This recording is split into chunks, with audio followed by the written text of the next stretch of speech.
Salut tout le monde, le petit mot du jour. Je m'inspire des notes que j'ai griffonnées pour vous parler aujourd'hui. Alors, selon les projections, les dernières projections de sièges de la firme Nanos, le soutien au Parti conservateur du Canada a fortement augmenté depuis l'été.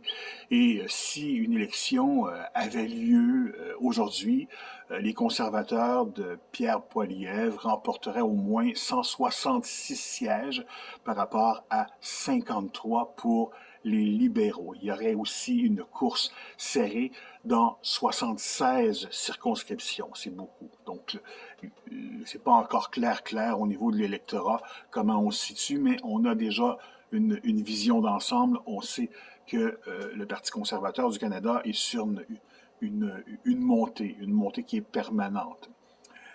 Les projections destinées à montrer comment le soutien populaire à un parti se traduirait en siège à la Chambre des communes. Donc, on sait déjà qu'il y aurait 166 sièges pour les conservateurs, 53 pour les libéraux. Et on sait aussi qu'il y aurait, de façon assez claire, 20 sièges pour le NPD. Les Verts en auraient un, essentiellement dans l'Ouest, et le Bloc québécois en aurait au moins 22, essentiellement au Québec. En ce moment, la priorité des électeurs canadiens est de déloger la coalition socialiste NPD libérale de Justin Trudeau et Jackmin Smith. Jackmin Smith, j'ai toujours de la misère à dire son nom, Jackmin Singh. Ainsi donc, pour parvenir à déloger les libéraux, il y a peu d'options et l'option qui est offerte aux électeurs, la seule et unique qui puisse les déloger, c'est de voter pour le Parti conservateur du Canada. D'ailleurs, s'il y avait des élections demain, c'est ce que je ferais, bien entendu. Et ça, même si je n'aime pas le style de gestion, le style de, de présence publique de Pierre Poilievre. C'est juste une question de perception. Je le connais pas personnellement. C'est probablement un bon garçon, là. Mais une question de perception. Pour l'instant, j'aime pas son style. Je doute aussi de sa mouvance libertarienne. Je suis pas sûr qu'il est vraiment dans la philosophie libertarienne comme son prédécesseur qui a été au pouvoir là, au Canada. Et aussi, je suis inquiet du contenu de son programme politique qui tarde vraiment à être présenté au public. Parce que il y a une question de stratégie, là, je comprends, mais bon, il me semble que ça serait plus clair et on saurait plus où on s'en va si on connaissait le programme politique de Pierre Poilievre et le Parti conservateur du Canada. Ceci est dit, je dois vous faire une confidence.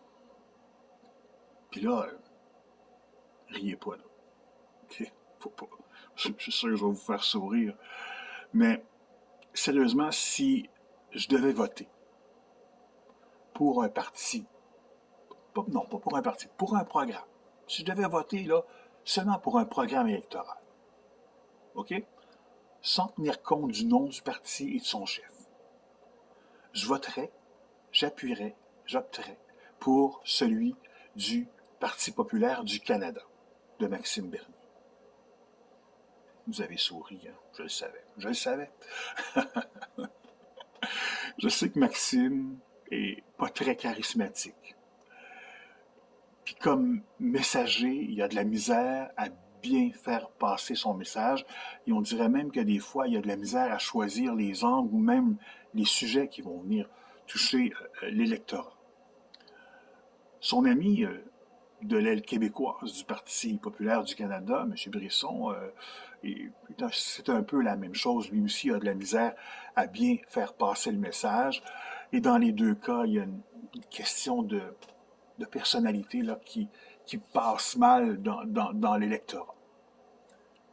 Ceci dit, ce sont quand même de bonnes personnes, je ne vais pas les dénigrer. Ce sont des gens qui sont très professionnels, qui sont très compétents, très compétents. Mais c'est juste au niveau d'image publique, ça passe mal. Et aussi dans la façon aussi de porter le message, ça passe mal aussi souvent. Ça passe pas. Le message passe mal. Question de communication peut-être, ou de personnalité, de messager qui porte le message.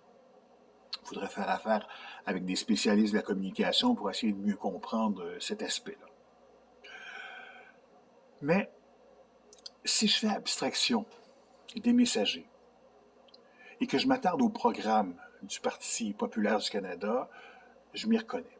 80-90% du programme colle à mes idées, aux idées que j'ai depuis une trentaine d'années. Et puis, je suis assez satisfait puisque la philosophie même de libertarisme économique et au niveau aussi des libertés individuelles est bien ancrée dans le programme électoral. Et puis, dans cette formation politique, on s'oppose à l'empiètement du fédéral dans les juridictions provinciales et on prône une décentralisation des pouvoirs d'Ottawa au profit des régions, c'est-à-dire au profit des provinces et des territoires. Dans l'intérêt d'une plus grande autonomie des provinces et territoires, il ne peut pas y avoir mieux que le programme du Parti populaire du Canada. Pour un souverainiste albertain, manitobain, terre-neuvien ou même québécois, le programme du Parti populaire du Canada est ce qu'il y a de mieux pour favoriser une indépendance territoriale et même favoriser l'autonomie et même la souveraineté nationale de cette province-là. Ainsi donc, si des élections canadiennes avaient lieu demain, je voterais assurément pour le Parti conservateur du Canada, juste dans le but de déloger l'équipe de Justin Trudeau. Mais c'est pas encore ancré. Il reste encore bien des mois et on va voir où va s'en aller Pierre Poilievre. Mon deuxième choix, actuellement, irait fort probablement, non pas pour le messager, là, et non pas pour leur qualité pour communiquer un message, mais pour la qualité du programme, j'opterais assurément en deuxième lieu pour le Parti populaire du Canada. Voilà, c'est là que j'en suis dans mes réflexions politiques à l'échelle canadienne. Salut, bonne journée.